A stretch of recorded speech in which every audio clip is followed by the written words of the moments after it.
Hello, good morning സിന്ധുമോ. ഈ സന്ധ്യയ്ക്കാണോ സിന്ധുമോ good morning പറയുന്നത് നിങ്ങൾ വിചാരിക്കുന്നുണ്ടായിരിക്കും. ഞാനിപ്പം ദേ ചുമ്മാ ഒരു റൗണ്ട് നടക്കാനായിട്ട് പോയി. നമ്മളിങ്ങനെ ഇതിലേ പോയി സജിയുടെ മുറ്റത്തൂടെ പോയി ബോർമയുടെ അതിലേ പോയി നടന്ന് പോയിട്ട് വന്നതാണ് കേട്ടോ. അപ്പോൾ പോയ വഴിക്ക് നല്ല കാഴ്ചകളൊക്കെ കണ്ടിട്ടുണ്ട്. സനലിൻ്റെയും പ്രഭാകരൻ ചേട്ടൻ്റെയും നമ്മുടെ ഓമനാമയും അങ്ങനെ എല്ലാവരും അടങ്ങിയ ഒരു വീഡിയോ ആണ് കേട്ടോ ഇന്ന്. നിങ്ങൾക്ക് കുറേ ചില കാര്യങ്ങളൊക്കെ അറിയത്തില്ലാത്ത കാര്യങ്ങളും മനസ്സിലാക്കാനും പറ്റുന്നൊരു വീഡിയോ ആണ് കേട്ടോ. കാരണം അവർ നല്ല രീതിയിലുള്ള ഒരു പ്ലാന്റ് ചെയ്യുന്നുണ്ടായിരുന്നു അവിടെ. ഏലം സൂപ്പറായിട്ട് അത് ഞാൻ വീഡിയോ എടുത്തിട്ടുണ്ട് കേട്ടോ.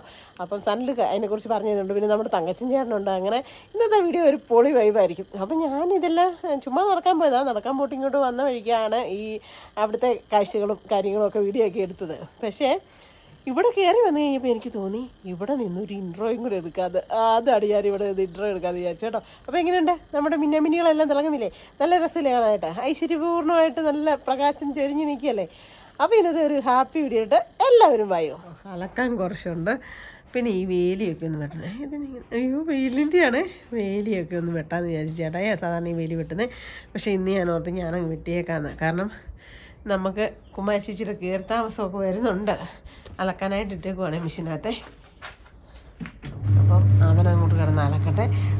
അപ്പം ഇത് വെട്ടിയിട്ട് ഇവിടെയെല്ലാം ഒന്ന് തൂത്തിട്ട് അലക്കാം. അല്ലെങ്കിലുണ്ടല്ലോ അത് കുതിർത്ത് വെക്കാം. അല്ലെങ്കിലേ ഇവിടെയെല്ലാം വെള്ളമായാൽ തൂക്കാൻ പാടാവും. രാവിലെ ഭയങ്കര തണുപ്പാണ് കേട്ടോ. ഒരു കുഞ്ഞു ഊറ വെയിൽ വരുന്നുണ്ട്. പക്ഷേ ഭയങ്കര തണുപ്പാണ്. അപ്പം ശരീരം അരങ്ങി ഒന്ന് പടി ചെയ്യുവാണെങ്കിൽ നമുക്ക് ശരീരം ഒന്ന് ചൂടാകും. ഞാൻ ഈ സ്വെറ്റർ ഇട്ടിട്ട് ഇപ്പം ഈ കടയിപ്പോക്കും ഒക്കെ നിർത്തിയതിന് ശേഷം ഉണ്ടല്ലോ, അല്ലെങ്കിൽ നമ്മൾ ഈ പേരും മഞ്ഞത്തും തണുപ്പത്തും 3 കിലോമീറ്റർ നടന്നൊക്കെ പൊയ്ക്കൊണ്ടിരുന്ന ഉപ്പറയ്ക്ക് വന്ന് കടയിൽ വന്നുകൊണ്ടിരുന്നത്. അന്നേരം ഒന്നും എനിക്ക് ഇത്രയും തണുപ്പും ഇല്ല കാര്യങ്ങളും ഇല്ല. ഇപ്പം ഭയങ്കര തണുപ്പാണ് കേട്ടോ. അപ്പോൾ ചേട്ടായി പറയും ഇമ്മ്യൂണിറ്റി പവർ കുറഞ്ഞതിൻ്റെ ആയിരിക്കൂടി ആരോഗ്യം കുറയും. പക്ഷേ ആരോഗ്യത്തിന് തന്നെ കുഴപ്പം, പൊണ്ണത്തടി കണ്ടില്ലേ? അപ്പം ഞാൻ മനസ്സിൽ വിചാരിച്ച് ഞാൻ അനങ്ങാതിരിക്കുന്നതുകൊണ്ടാണ്. നമ്മൾ എന്തെങ്കിലും ഒരു പണിയുണ്ടെങ്കിൽ ഇറങ്ങി അങ്ങോട്ട് പോകുമ്പോഴത്തേക്കും നമുക്ക് ചെയ്തുകൊണ്ടിരിക്കുമ്പോഴേക്കും നമ്മുടെ ശരീരം ഹീറ്റ് ആകുമ്പോഴത്തേക്കും തണുപ്പ് മാറും. ഇത് നമ്മളൊന്നും ചെയ്യാണ്ട് വരയ്ക്കാത്ത തന്നെ ഇരിക്കുമല്ലേ? അനങ്ങാതെ ഇരിക്കുമ്പോഴത്തേക്കും പിന്നെ എന്നെ ചെയ്യാനാ? എന്തെങ്കിലും ഇപ്പം ഞാൻ തന്നെ ഉള്ളതുകൊണ്ട് എന്തെങ്കിലും ചെറുതായിട്ട് നൈസായിട്ട് ഇച്ചിരി ഫുഡ് ഉണ്ടാക്കുന്നു, കഴിക്കുന്നു. അത് എന്തെങ്കിലും ഒക്കെ ഒപ്പിരി പരിപാടിയും കാര്യങ്ങളുമായിട്ടിരിക്കും. ചേട്ടായി ഉണ്ടെങ്കിൽ മാത്രമാണ്, അല്ലെങ്കിൽ കുഞ്ഞുങ്ങളുണ്ടെങ്കിൽ മാത്രമാണ് എന്തെങ്കിലും ഒന്ന് നേരെ ഉണ്ടാക്കുന്നത്. അല്ലെ നമുക്ക് ആരെങ്കിലും ഗസ്റ്റൊക്കെ വേണം. അടപത്തിയായി മാറിക്കൊണ്ടിരിക്കുകയാണ് കേട്ടോ ഓരോ ദിവസം ചെല്ലും തോറും. എന്നിട്ട് പാവം എനിക്ക് ചേട്ടനെ കണ്ടപ്പോൾ സങ്കടം തോന്നിയേ. തണുത്ത് മരച്ച് വിറങ്ങലിച്ച് സ്വെറ്ററും ഇടുകയില്ല. എന്നിട്ട് കാലെല്ലാം ചുടുവാദം കൊണ്ട് പൊട്ടി കേട്ടോ. എൻ്റെ ദൈവമേ, എനിക്ക് പാവം തോന്നി. എന്നാൽ സോക്സും ഗ്ലൗസും ഒക്കെ ഞാൻ രാത്രിയിൽ ഇട്ടുകൊണ്ട് കിടക്കാൻ പറഞ്ഞു. ഞാൻ വാസലിനൊക്കെ തേച്ചൊക്കെ കൊടുക്കാറുണ്ട്. പക്ഷേ ഈ പറഞ്ഞ പോലെ എന്നും ഈ മഞ്ഞത്ത് നടന്നു പോവല്ലേ. അതെന്തിനാ പോകുന്നത്? നമുക്ക് കഞ്ഞി കൊണ്ടുതരാൻ വേണ്ടി, കഷ്ടപ്പെടാൻ വേണ്ടി അല്ലേ? അപ്പം നമ്മളും അങ്ങനെയൊക്കെ ചെയ്യണ്ടേ അല്ലേ? അതുകൊണ്ട് കാലത്തെ തന്നെ അടവ് വേണ്ട, പണി ചെയ്യാമെന്ന് കരുതി മുറ്റത്തോട്ട് ഇറങ്ങിയതാണ് കേട്ടോ. ഇത് കരോട്ടുകാരുടെ വേലിയാണ്, നമ്മുടേതല്ല സത്യത്തിൽ. അവർ വേലി കെട്ടിയതല്ലാണ്ട് വേലി ഇതുവരെ വെട്ടാനായിട്ട് വന്നിട്ടില്ല കേട്ടോ. എൻ്റെ ചേട്ടായുടെ പരിപാടിയാണ്. ഞാനിത് ആദ്യമായിട്ടാണ് വേലി വെട്ടുന്നത് കേട്ടോ. അതിനി നന്നായിട്ട് തളത്ത് കയറിക്കോളും. ചെമ്പരത്തിയല്ലേ ഇട്ടാൽ അവിടെ കിടന്ന് പിടിക്കുന്നതാണ്. അങ്ങനെ വെട്ടിയൊക്കെ കഴിഞ്ഞു, വേലിയെല്ലാം വെട്ടിക്കഴിഞ്ഞു. ഇനി ഇവനെ എല്ലാം വാരി നമുക്ക് താഴെ കൊണ്ടുപോയി ഏതായാലും കൊടിയുടെ ഉള്ളിലൊക്കെ വെച്ച് കൊടുക്കാം. ഇതിങ്ങനെ കയ്യിൽ വാരിക്കൊണ്ട് പോയാൽ ചിലപ്പോൾ ചൊറിയുമ്പോഴും എങ്ങനെ ഉണ്ടെങ്കിൽ ചൊറിഞ്ഞ് ശരിയാവും. അതിപ്പോൾ ഞാൻ വിചാരിച്ചു ഒരു ചാക്കയിലോട്ടെങ്ങാനും വാരി വെച്ചിട്ട് ഇങ്ങനെ എടുത്തുകൊണ്ട് പോകാമെന്ന് വിചാരിച്ചു കേട്ടോ. എന്നെ ചെയ്യാൻ, അല്ലെങ്കിൽ ചൊറിയും, ദേഹം മൊത്തം ചൊറിയല്ലേ. അതിന് വേണ്ടിയിട്ട് ചാക്കൊക്കെ എടുത്തിട്ടു. എന്നിട്ട് ഇനി ചുമന്ന് കൊണ്ടുപോയി നമുക്ക് താഴെ കൊണ്ടുപോയി കളയാം. അല്ലാതെ തന്നെ നല്ല കനമുണ്ട് കേട്ടോ, വലിച്ചുകൊണ്ട് പോയി. ഇനി എല്ലാം വാരിക്കൊണ്ടുപോയി താഴെ കളഞ്ഞു. ഇനി നമുക്ക് തൂത്തിടാം. തൂത്തും കൂടെ കഴിഞ്ഞിട്ട് അലക്കുവാണെങ്കിൽ, അല്ലെങ്കിൽ ഈ വെള്ളം വീഴുമ്പോഴത്തേനും ഭയങ്കര പാടാകും. അത് ഈ ചെമ്പരത്തിയിലല്ലേ വീഴാന്ന് കിടക്കും. പിന്നെ ഇത്രയും മൊത്തം എല്ലാം സിന്ധുമ കണ്ടിച്ച് കളഞ്ഞു എന്നൊക്കെ നിങ്ങൾ വിചാരിക്കേണ്ട. അത് പടാതെ കിളുത്ത് കയറിക്കോളും കേട്ടോ. ഒരു 2 ആഴ്ച കഴിയുമ്പോഴത്തേനും നോക്കണം, നിറച്ചാവും. പിന്നെ ഞാൻ ഇവിടെ വലിയ ചൂല് പറ്റത്തില്ല. എന്നാലും ഞാൻ കുറ്റി തൂത്ത് തീർന്ന ചൂലില്ലേ, കുറ്റിച്ചൂലെന്ന് അതിന് പറയും കേട്ടോ. എന്താണെന്ന് ചോദിച്ചു കഴിഞ്ഞാൽ ഈ ചപ്പ് കൂടുതലുള്ളവരും തൂക്കാനായിട്ടേ. അപ്പം ഭയങ്കര ചപ്പായേ. മഴക്കാലം മാറിയിട്ട് ഇവിടെ തൂക്കിച്ച് നടക്കത്തില്ലായിരുന്നല്ലോ. അതുകൊണ്ട് കാന ഇങ്ങനെ തന്നെ കിടക്കുമായിരുന്നു. ഇപ്പം വെട്ടവും കൂടി ചെയ്തപ്പോഴത്തേനും നിറച്ചായി. അവിടെ വരെ തൂത്തുകൊണ്ടുന്നു, ഇവിടെ വരെ തൂത്തുകൊണ്ടു. ഇനി തൂപ്പ വെച്ച് വലിച്ചാലേ കിട്ടത്തുള്ളതോ അത്. ഞാൻ ഇവിടെയൊക്കെ ചെയ്തപ്പോൾ ഞാൻ സംസാരിക്കുന്നുണ്ടായിരുന്നു കേട്ടോ. പക്ഷേ എന്നാണെന്നറിയോ, വാഷിംഗ് മെഷീൻ്റെ ഭയങ്കര സൗണ്ടാണ്. എന്നും നിങ്ങൾക്ക് ഇന്ന് സൺഡേ ആണ് ഈ വീഡിയോ എടുത്തത്.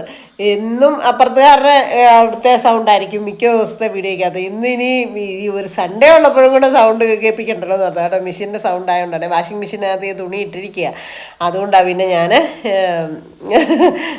വോയിസ് കൊടുക്കാതെ വെച്ചാൽ കേട്ടോ. അപ്പോൾ തൂമ്പ വെച്ച് കുറച്ചങ്ങോട്ട് വലിച്ച് നീക്കി ഒരു വിധത്തിൽ. എന്നിട്ട് എന്നാ പറയുക, ഈ മണ്ണും കൂടെ അവിടെ നിന്ന് ഇടിഞ്ഞിടിഞ്ഞിടിഞ്ഞ് വീഴും. ഈ വേലി കെട്ടിയതിന് ശേഷമാണ് ഇത്രയും മണ്ണിടിച്ചിൽ കുറഞ്ഞത്. അല്ലെങ്കിൽ മണ്ടേന്ന് ഇങ്ങനെ മണ്ണിടിഞ്ഞിടിഞ്ഞ് വീഴും. എന്നാന്ന് വെച്ച് കഴിഞ്ഞാൽ ഈ മഴയൊക്കെ വരുമ്പോഴത്തേനും പിന്നെ ഞണ്ടിൻ്റെ ഭയങ്കര ശല്യമാണ്. ഈ ഞണ്ടും പൊത്ത് ഇങ്ങനെ വന്നുകൊണ്ടിരിക്കും. എന്തായാലും ഞാനതെല്ലാം കൂടെ വരണ്ടി കൂട്ടി വാരി താഴെ കൊണ്ട് കളയാന്നുള്ള ഇതാണ്. ശരിക്കും തണുപ്പ് മാറി കേട്ടോ, സത്യമായിട്ടും നല്ല ചൂടായിട്ടുണ്ടായിരുന്നു. ഇനി അലക്കും കൂടെ കഴിഞ്ഞ് പെട്ടെന്ന് കുളിച്ചോണ്ടാ മതി കേട്ടോ. സൂപ്പറാക്കി കേട്ടോ എൻ്റെ പൊന്നെ. ചില്ലറ പണിയല്ല പണിതേ, അവിടെ ഇറം വീണോ വീണ്ടും കണ്ടോ, നല്ല വൃത്തിയാക്കി. ഇനി അലക്കട്ടെ. ഗരം മസാല പൊടിക്കാൻ വേണ്ടിയിട്ട് കൊണ്ടുവച്ചതാണേ. വെയിൽ വരും പോകും, അങ്ങനെ തന്നെ നിൽക്കുക. ഈ മുളകും ഒന്ന് ഉണക്കി വെക്കാമെന്ന് വിചാരിച്ചു. കണ്ടോ, വീട്ടിൽ ഇരുന്ന് ചെരുപ്പ് കഴുകി വെച്ചു, പണിയാണ്. ബ്ലൗസുകൾ കഴുകി, ടിന്ന് നിറച്ചു പോലെ ടിന്ന്. ഞാൻ ആ മുളകിൻ്റെ ടിന്ന് വെച്ച വെയിൽ കൊള്ളണ്ട. കണ്ടോ, അപ്പം നന്നായിട്ട് ഉണങ്ങട്ടെ, നന്നായിട്ട് വെയിൽ കൊള്ളട്ടെ, എന്നിട്ട് നമുക്ക് പൊടിക്കാം. ഇന്നലെ ഇന്നും വെയിലൊക്കെ കൊണ്ട് മുഖം ഇച്ചിരി ഇതായിട്ടുണ്ട്. അന്ന് നമുക്കൊരു പായ്ക്കിടാം അല്ലേ. ഇതെന്ന് പായ്ക്കാന്ന് ചോദിച്ചു കഴിഞ്ഞാൽ ഇച്ചിരി തൈരും ഇച്ചിരി അരിപ്പൊടിയും ബ്രൂ കോഫി പൗഡറും കൂടെ കുഴച്ചെടുത്തതാണേ. എന്താണെന്ന് പറയുക, ഇന്നത്തെ വെയിൽ മൊത്തം കൊണ്ടു. ഇന്ന് വലിയ വെയിലില്ലായിരുന്നു, പക്ഷെ എന്നാലും മുഖമൊക്കെ ഒരുമാതിരിയായി. ഹാപ്പി ന്യൂ ഇയർ ഒക്കെ അല്ലേ വരുന്നത്, അപ്പോൾ ഒന്ന് സുന്ദരിയാകാം അല്ലേ. ഒരു ചുണ്ടലി വന്നേക്കുന്നു തന്നെ അങ്ങോട്ട് പറയാം.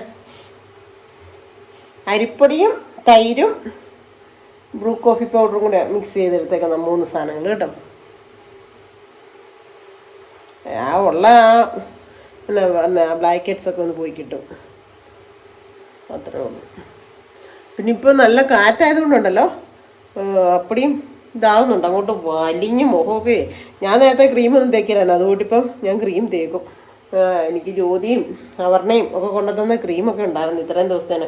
ഇനിയിപ്പോൾ അവരൊക്കെ ചൂടിലോട്ടാണ് വരുന്നത്. നല്ല ക്രീം അങ്ങുന്ന് കൊണ്ടുതരുന്നതാകുമ്പോഴേ നല്ല ക്രീമാണ്. ചേട്ടായി പക്ഷേ ഇവിടുന്ന് മേടിക്കുന്ന ഇതാ തേക്കുന്നത് കേട്ടോ, പിന്നെ ഫെയർ ആൻഡ് ലവ്ലി. അത് വർഷങ്ങളായിട്ടാണ് അതാ തേക്കുന്നത്. അപ്പോൾ എനിക്ക് രണ്ടുപേരും ഓരോന്ന് കൊണ്ടു തന്നു. അപ്പോൾ അതെനിക്ക് ഇത്രയും നാളത്തെ കുറേ ഇനിയുണ്ട്. എനിക്ക് അവർ വരുന്നിടം വരത്തേനും അത് മതി, അതുകൊണ്ട് ഞാൻ ഒപ്പിക്കും. കണ്ടോ, ഫേസിൽ ഞാൻ നന്നായിട്ട് ഇട്ട് കൊടുത്തു കേട്ടോ. നെക്കിനും കൂടി ഇട്ട് കൊടുത്താൽ നല്ലതായിരുന്നു. പക്ഷെ നെക്കിന് ഇട്ട് കൊടുത്തില്ല, ഫേസിൽ നന്നായിട്ട് ഇട്ട് കൊടുത്തു. എന്നതൊക്കെയാണെന്ന് ഞാൻ പറഞ്ഞല്ലോ, തൈര്, അരിപ്പൊടി, ബ്രൂ കോഫി പൗഡർ. അത്യാവശ്യം നല്ല ഇതാകും, സൂര്യൻ കൊണ്ടുപോയാൽ ആ നിറം കിട്ടും. അപ്പോൾ എന്തായാലും ഒരു 20 മിനിറ്റ് ഇവനെ വെക്കാം, അന്നത്തേനും വെള്ളം തേ ചൂടായി. എന്നിട്ട് പോയി കുളിക്കാം.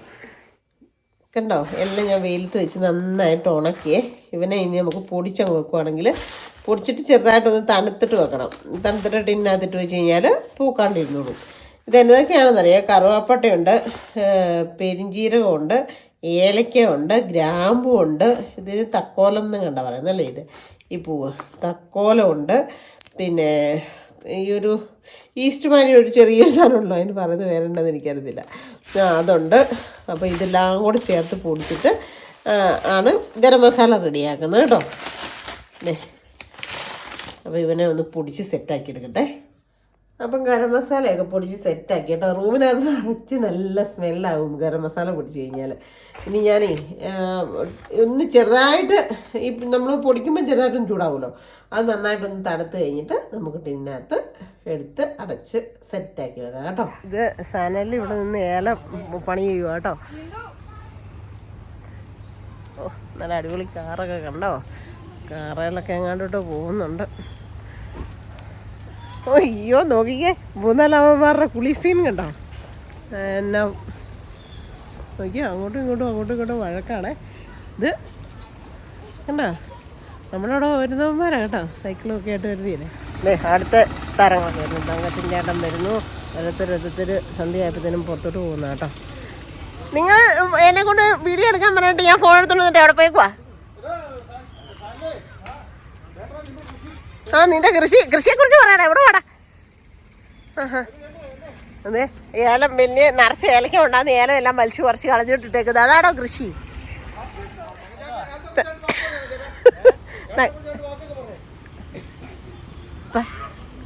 നല്ലതാണ്, സുഗന്ധ വ്യഞ്ജനമാണ്. പിന്നെ പറയണോ? പിന്നെ ഏലത്തെ കുറിച്ച് ഇത് മാത്രമേ ഉള്ളൂ പറയാനായിട്ട്? രണ്ടെണ്ണേ ഉള്ളൂ. സുഗന്ധ വ്യഞ്ജനത്തിൽ ചേർന്ന ഒരു ചെടിയാണ് ഏലം. കേരളക്കാർ അല്ല, ഇടുക്കിക്കാരുടെ സ്വകാര്യ അഹങ്കാരമാണ്. മെയിൻ കൃഷിയാണ് ഏലം. അവനെ ഞാനിപ്പോ ഇതിലെ നടക്കാൻ വന്നപ്പോ ഇവിടെ രണ്ടുപേരുടെ ഏലത്തിൽ പണിതുകൊണ്ടിരിക്കുകയായിരുന്നു. അപ്പൊ എന്നോട് പറഞ്ഞു വീഡിയോ എടുക്കാം. ഞാൻ ഫോണിലാണ് വന്നത്. പക്ഷെ വലിയ എല്ലാം പറിച്ചുകൊണ്ട് ഇനി അടുത്ത ഡിസംബർ ആകണം ഇതിൽ ഉണ്ടാകണമെന്നൊക്കെ പറഞ്ഞത്. വരുന്നുണ്ട്, സാറ് വരുന്നുണ്ട്. സാറിനെ കൊണ്ട് 2 കോൾ സംസാരിപ്പിക്കാം. ഇതല്ലേ, ഇതാ ഞങ്ങളുടെ സാറ്. ഏലം കർഷകനാണ്. പേര് സനൽ. എല്ലാരും കണ്ടിട്ടുണ്ടായിരിക്കുമല്ലോ ഡാൻസ്. അല്ല, നമ്മുടെ ടൂറിന്റെ ഡാൻസ് എല്ലാരും കണ്ടിട്ടുണ്ട്. ഏലം സാധാരണ രീതി മഴക്കാലത്ത് ജൂലൈയിലാണ് റീപ്ലാന്റ് ചെയ്യുന്നത്. നമ്മള് ഒരു വെറൈറ്റി ആയിട്ട് അത് വേനൽക്കാലത്ത് ആക്കുവാണ്. അതന്നെ ഇത്ര അടുത്ത 6 ഉള്ളതുകൊണ്ട് വെള്ളത്തിന് ക്ഷാമം ഇല്ലാത്തതുകൊണ്ട് വേലം എപ്പോ വെച്ചാലും കിളിപ്പിച്ചെടുക്കാം. അതുകൊണ്ട് നമ്മളിതിപ്പം പുതിയ പ്ലാന്റിംഗ് ആണ്. പഴയ പ്ലാന്റ് മുഴുവൻ പറിച്ചു പുതിയ പ്ലാന്റ് ചെയ്തോണ്ടിരിക്കുകയാണ്. ഇപ്പൊ നമുക്ക് 10-800 മൂട് 10 ഏക്കറിലുണ്ട്. ഇങ്ങനെയൊക്കെ നല്ല രീതിയിലൊക്കെ ഓടിക്കൊണ്ടിരിക്കുന്നു. വലിയ പറയുകയാണെങ്കിൽ ഒരു കൊച്ചു കോടീശ്വരൻ ഒന്നും ആയില്ല. നമ്മൾ സ്റ്റാർട്ടിങ് ആയതേ ഉള്ളൂ, തുടങ്ങിയിട്ടേ ഉള്ളൂ. കടവും ബലവും മേടിച്ചങ്ങ് തുടങ്ങിയതുള്ളൂ. ദൈവത്തിന് അനുഗ്രഹം കൊണ്ട് ഇതെല്ലാം കയറി വന്നാല് കോടീശ്വരനാകാം. ഇപ്പോഴത്തെ വില വെച്ച് നോക്കിയാ അല്ലേ? ദൈവമേ മതി. അല്ല, നന്നായിട്ട് വരട്ടെ. അപ്പൊ ഇത് ഇപ്പൊ തന്നെ ഇതൊക്കെ ഇതെല്ലാം നല്ല തട്ടകളാണ്, എ ക്ലാസ് തട്ടകളാണ്. ഇത് കണ്ടോ, ഇതിന്റെ ഒരു ശരം എന്ന് പറഞ്ഞാൽ ഞള്ളാനി ഇനം അത്തിപ്പെട്ടാണ്. ഒരു ശരം എന്ന് പറഞ്ഞാൽ 6 അടി പൊക്കത്തിന് മേളിൽ കിട്ടും. തട്ട പോകുന്ന പൊക്കം കണ്ടാണ്. നല്ല ഹൈറ്റ് ആണ്. അതായത് നമ്മൾ കൊടുക്കുന്ന പ്രോട്ടീന്റെ ഇത് വെച്ചാണ് ഇരിക്കുന്നത്. ഒരു ശരം പോകുന്നത് പറഞ്ഞാൽ 6 അടി പൊക്കത്തിന്. ഇതിന്റെ ഒന്നും ആയില്ല, 3 അടി തന്നെ ഇപ്പൊ തന്നെ വന്നിട്ടുണ്ട്. 6 അടി പൊക്കത്തിന് വെളിയിൽ ശരം വന്നിരിക്കും. അതിലെ കായ ഉണ്ടാകുന്നേ, ഇതിലെ കായ ഉണ്ടാകുന്നത്. ഇതിപ്പോ ഇതിന്റെ പേരിന് ഇത് ഞള്ളാനി. ഇത് ഇവിടെ നിന്ന് തന്നെയാണോ? ഇവിടെ നിന്ന് തന്നെ പറിച്ച് റീപ്ലാന്റ് ചെയ്യുക. സൂപ്പർ. പിന്നെ ഒറ്റച്ചെമ്പൻ. അല്ല, പറയൂ. 5-6 പേരെ കൊണ്ട് പടപടാത്. ഒരു കർഷകനാ, ഒരു മൊട്ടത്തലേ കർഷകനാ അത് പറഞ്ഞു പറയാ കൊണ്ട്. അയ്യോ, പറയുന്നില്ല. കർഷകൻ നിൽക്കുന്നത് അല്ലേ? തങ്കച്ചേട്ടൻ ഒന്നൊന്നര കർഷകനല്ലേ? അതെ, അതെ. കർഷകന്റെ കാരണന്മാരാണ് ഞങ്ങൾക്കൊക്കെ പറഞ്ഞു തരേണ്ട ആൾക്കാര്. പിള്ളേര് വന്നിട്ട് പോയോ? നമ്മള് വേനയ്ക്ക് വെക്കുന്നതുകൊണ്ട് അടുത്ത വർഷം ആദായം എടുക്കുന്ന രീതിയിൽ. അതായത് സാധാരണ ഇത് ഒരു ജിമ്പാണ് എല്ലാരും മേടിച്ച് വെക്കുന്നത്. കാരണം 80 രൂപ, 90 രൂപ, 100 രൂപ റേഞ്ചിലാണ് ഓരോ തട്ടയുടെ വില. ഒരു തട്ടയ്ക്ക് ഇത് കൂട്ടൊരു തട്ടയുടെ വില. അതുകൊണ്ട് നമ്മള് ഇത് എന്നാ വെച്ചാൽ അടുത്ത വർഷം ഒരു തട്ടയെന്ന് വെച്ച് കഴിഞ്ഞാൽ 2ാം വർഷം ആദായം എടുക്കാൻ പറ്റത്തുള്ളൂ. അതുകൊണ്ട് നമ്മൾ ഇത് 5ഉം 6ഉം തട്ട വെച്ച് ഒന്നിച്ച് വെക്കുവാണ്. അപ്പൊ ഇതിനകത്ത് വരുന്ന ചെടി ഒരു പോണക്കാനെ കയറി വരും. നമുക്ക് അടുത്ത വർഷം തൊട്ട് ആദായം കിട്ടുന്ന ഒരു രീതിയിലാണ് വരുന്നത്. ഇപ്പം നട്ടാലേ അടുത്ത വർഷം നമുക്ക് ആദായം കിട്ടത്തുള്ളൂ അല്ലേ? കിട്ടത്തില്ല എങ്കിൽ പോലും വരുന്നത് ഒരു പരിധി വരെ നമുക്ക് എടുക്കാം. ആണോ? ഇപ്പൊ ഇതായി. നീ ഇവിടെ വേലി കെട്ടണ്ടേ? വേലി കെട്ടണം. വേലി കെട്ടലൊക്കെ പതുക്കെ കെട്ടാൻ നോക്കണ്ട. അമ്പിളി മാമനും വന്നിട്ടുണ്ട് കണ്ടോ. സന്ധ്യ ആയപ്പോഴത്തേക്കും നല്ല രസം, കിളികളൊക്കെ പറന്നു പോകുന്നു. കാക്ക നിങ്ങളിവിടെ ഇരുന്നാൽ നല്ല രസം കാണാനായിട്ടല്ലേ? ഞങ്ങളവിടെ ഇച്ചിരി അവിടെ കയറിപ്പോയോണ്ടേ. പക്ഷെ അന്നേരം മുല്ലപ്പെരിയാർ കൂട്ടി വന്നാൽ ഞങ്ങൾ പോകത്തില്ലല്ലോ. ഇല്ലേ? ഇവിടെ താഴെ ഇവിടെ. ഞാൻ വിചാരിച്ചു ഈ കയ്യാലാട് ഇപ്പുറത്തോട്ട് വരരുതെന്ന് നിങ്ങൾ പറയുന്നത്. അല്ല, ഈ കയ്യാലാട് ഇപ്പുറത്തോട്ട് വരരുതെന്ന് അവർ പറയും.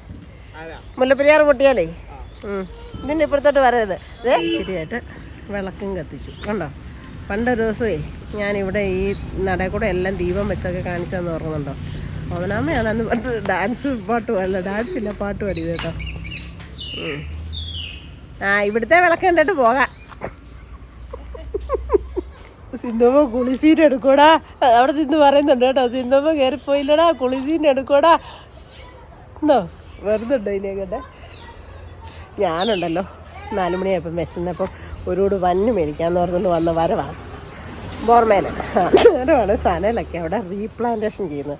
സിന്ധു ചേച്ചി എടുക്ക്, സിന്ധു ചേച്ചി, സിന്ധമ്മ എടുക്ക്, വീഡിയോ എടുക്ക്, സിന്ധമ്മ വീഡിയോ എടുക്കുമെന്ന് പറഞ്ഞിട്ട് അങ്ങനെ പറഞ്ഞുകൊണ്ട് അങ്ങ് എടുത്താൽ കേട്ടോ. അപ്പോൾ ഏലത്തെക്കുറിച്ച് നമുക്ക് കുറേ കാര്യങ്ങൾ മനസ്സിലായില്ലേ. എനിക്ക് ഇതൊന്നും അറിയത്തില്ല കേട്ടോ സത്യം പറഞ്ഞാൽ. ഏലം പക്ഷേ ഈ കുഞ്ഞു പിള്ളേരെ നോക്കുന്നവർക്ക് നോക്കണം. അതേ ഉണക്ക് വളവും വെള്ളവും ഒക്കെ കൊടുക്കണമെങ്കിൽ ഏലം സെറ്റായിട്ട് കിട്ടത്തുള്ളൂ. എന്തായാലും അവൻ നന്നായിട്ട് ചെയ്യുന്നുണ്ട് ദൈവമേ. 2-3 കുഞ്ഞുങ്ങളും ഒക്കെ ഉള്ളതാണ്. അവൻ നന്നായിട്ട് കിട്ടട്ടെ അല്ലേ, അതിൻ്റെ നല്ല ഫലം കിട്ടട്ടെ. ശരിക്കും പറഞ്ഞാൽ നമ്മുടെ അയലൊക്കത്തെ വീട്ടിലെ സ്റ്റാറും ട്രീയും ഒക്കെ ഇപ്പോഴാണ് കാണുന്നത് കേട്ടോ. ഇതേ ജോസിയാൻ്റെ വീട്ടിലെ കേട്ടോ. ഞാനിപ്പം അമ്മൂൻ്റെ വീട്ടിൽ പോയിട്ട് ഇങ്ങോട്ട് വരുന്നതേ ഉള്ളൂ.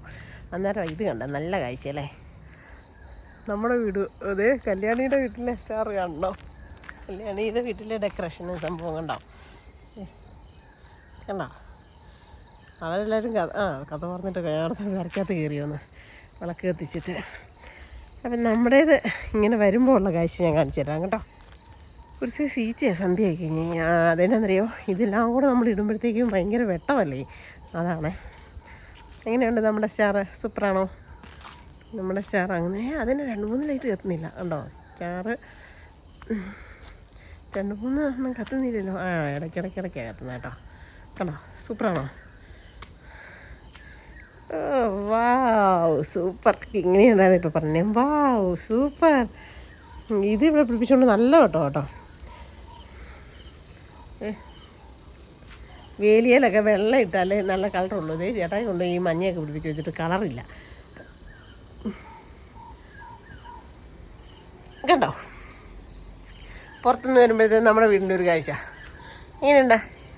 സൂപ്പറായത്. എന്നാലും ഇങ്ങനെ വന്നിട്ട് അഴിക്കാമെന്ന് ഓർത്തുകൊണ്ട് ഞാനിരിക്കുക. പക്ഷേ അപ്പോൾ എനിക്ക് തന്നെ ഇത് കാണുമ്പോൾ ഒരു സന്തോഷം തോന്നാറുണ്ട് കേട്ടോ. എങ്ങനെയുണ്ട്? അടിപൊളിയല്ലേ? സൂപ്പറല്ലേ? എൻ്റെ ദൈവം, എനിക്ക് ഭയങ്കര സന്തോഷം ഇതിങ്ങനെ കാണുമ്പോൾ. മിന്നി പ്രകാശം എന്ന് പറയുന്നത് മനസ്സിന് സന്തോഷമുള്ളവർക്ക്, മനസ്സിന് നന്മയുള്ളവർക്ക് പ്രകാശം കാണുന്നത് ഭയങ്കര ഇഷ്ടമാണെന്ന് പറയും. മനസ്സിൽ കുശുമ്പുള്ളവർക്ക് വെട്ടം അലർജിയാണെന്ന് പറയുന്നത്. സത്യമായിട്ട് അങ്ങനെ കേട്ടിട്ടുണ്ട്, വായിച്ചിട്ടൊക്കെ ഉണ്ട് ഞാൻ. ചിലർ പരിസരത്തൊന്നും വെട്ടം ഇടിയല്ല അങ്ങനെയൊക്കെ കണ്ടിട്ടില്ലേ. പിന്നെ നല്ല ഞാൻ കണ്ടിട്ടുണ്ട് ഈ നമ്മുടെ അതിലൊക്കെ പരിസരത്തൊക്കെ ആണെങ്കിലേ ഇപ്പോഴേക്ക് നമ്മൾ തന്നെയൊക്കെ ഉള്ളെങ്കിൽ എല്ലാം ഒന്ന് വെട്ടമൊക്കെ ഇട്ട് സന്ധ്യാസമയത്ത് ഇത് എന്നാ പറയുന്നത്, ഒരു ത്രിസന്ധ്യ സമയത്ത് പ്രകാശപൂരിതമായിരിക്കണം. അന്നേരമാണ് ഐശ്വര്യത്തിൽ ദേവി കടാക്ഷിക്കുന്നത് എന്നാണ് പറയുന്നത്. അല്ലെങ്കിൽ മൂദേവി കയറി വരും, ശ്രീദേവി വരികയെന്നൊക്കെയാണ് പറയുന്നത്. ശരിയല്ലേ? അപ്പം നമ്മളെ പറ്റുന്ന രീതിയിലൊക്കെ നമ്മൾ ഐശ്വര്യം ആക്കാറുണ്ട് കേട്ടോ. ഞാനുണ്ടല്ലോ നടക്കാനായിട്ട് 5:15 പോയത്. 6 തിരിച്ചു വരാമല്ലോ എന്ന് എഴുതി. പക്ഷേ അവിടെ ചെന്ന് ഇപ്പോൾ പിള്ളേർ എന്നാ പറയുന്നത്, അവിടെ കളിക്കുന്നുണ്ടായിരുന്നു. അന്നേരം അതുങ്ങളോട് ഇച്ചിരി നേരം കളിക്കാനൊക്കെ കുടിക്കുമ്പോഴത്തേനും ഞാൻ സമയം പോയി കേട്ടോ. അപ്പോഴത്തേനും ഞാൻ അവിടുന്ന് തന്നെ പറഞ്ഞത് ഓമനാമ്മ വിളക്ക് എത്തിച്ച് വെക്കുന്നത് കണ്ടിട്ട് അവിടുത്തെ വിളക്കൊക്കെ കണ്ടിട്ടാണ് ഞാൻ വന്നത് കേട്ടോ. പക്ഷെ ഇച്ചിരി സന്ധ്യ ആയെന്നുള്ളൂ അല്ലേ, 6:30 കഴിഞ്ഞെന്നുള്ളതോളെ. എന്നാലും പക്ഷേ ഇന്ന് 6:30 കഴിഞ്ഞപ്പോഴത്തേനും ഇരുട്ടിയ മതി കേട്ടോ. സാമ്പ്രാണി ഭയങ്കരമായിട്ട് കത്തുന്നു. അതെന്നാന്നറിയോ, കെട്ടിട്ടില്ലത്. ചേട്ടായി എപ്പോഴും എന്നെ കളിയാക്കാറുണ്ട്. എന്നാന്ന് പറഞ്ഞതെന്നറിയോ, സിന്ധു കത്തിക്കുന്ന സാമ്പ്രാണി കത്തത്തില്ലെന്ന്. പിറ്റേ ദിവസം രാവിലെ നോക്കുമ്പോഴും സാമ്പ്രാണി അതേപോലെ തീരുപ്പുണ്ടായിരിക്കും എന്ന് പറഞ്ഞിട്ടുണ്ട്. അതുകൊണ്ട് ഞാനിപ്പോൾ ശരിക്കും നോക്കി കത്തുന്നുണ്ടോയെന്ന് നോക്കിയിട്ടേ ഇതാകത്തുള്ളൂ കേട്ടോ. അപ്പം എന്ത് കണ്ടോ, സന്ധ്യാനാമം ചൊല്ലി 6:30 ആയപ്പോഴത്തേനും ഞാൻ വന്ന് വിളക്ക് കത്തിച്ചു കേട്ടോ.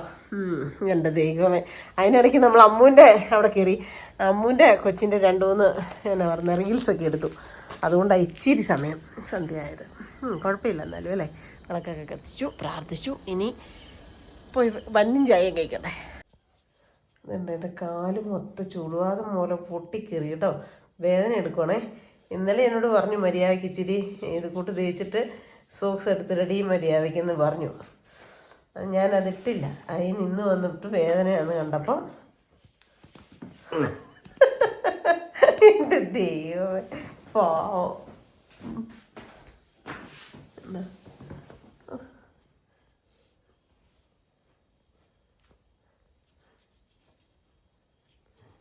എൻ്റെ ദൈവമേ,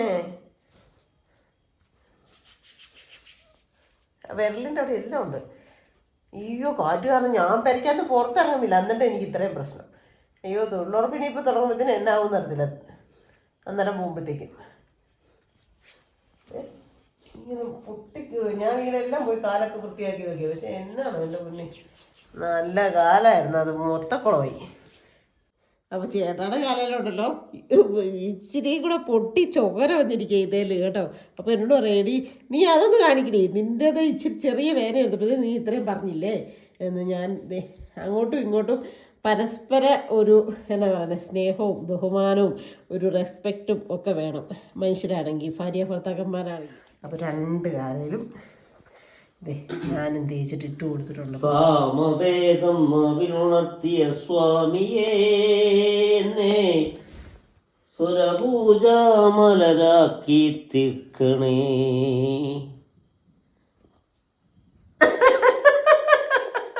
ഇത് കമന്റ് അല്ല, കമന്റ് ബോക്സ് ഓഫ് ആക്കുമോന്ന് അറിയത്തില്ല. അറിയോ, ഇത് വൈറലായ പാട്ടായത്. ഒരു ക്രിസ്ത്യാനി ചേട്ടൻ പാടി. വിൽസന്റെ ചേട്ടൻ. നമ്മുടെ വിൽസന്റെ ചേട്ടൻ എന്നാ ഉണ്ടോ വിശേഷം? ഒത്തിരി നാളായി വിളിച്ചിട്ടൊക്കെ അല്ലേ? എന്താ ദൈവം, നല്ലൊരു പാട്ടാണ് കേട്ടോ. അത് വേറെ ഒരുപാട് പാട്ട് പുള്ളി പാടിയിട്ടുണ്ട്. പക്ഷെ പുള്ളി നല്ലൊരു കലാകാരനാണ്. അയ്യോ അതെ അതെ അതെ, ഞാനും അത് കണ്ടു 2-3 പ്രാവശ്യം.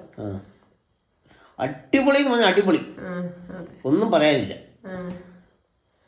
അടിപൊളി ഗായകൻ. അത് കേട്ടപ്പോ തന്നെ ഇന്ന് 2 ദിവസം ടിപ്പ് ഇതാണ് ഇവിടെ. അല്ല എപ്പം നോക്കിയാലും ആ പാട്ടാ. അല്ല MG ശ്രീകുമാർ സാറ് പറഞ്ഞിട്ടുണ്ട് ഇപ്പൊ എല്ലാരും അവര് ഇതാണ് സത്യം, അറിയാണ്ട് വരുന്നുണ്ടല്ലേ. ഓക്കെ, അതെ. അപ്പൊ വിൽസന്റെ ചേട്ടന് 1000 ആശംസകൾ. നല്ല അറിയപ്പെടുന്ന ഒരു ഗായകനായിട്ട് വരട്ടെ അല്ലേ.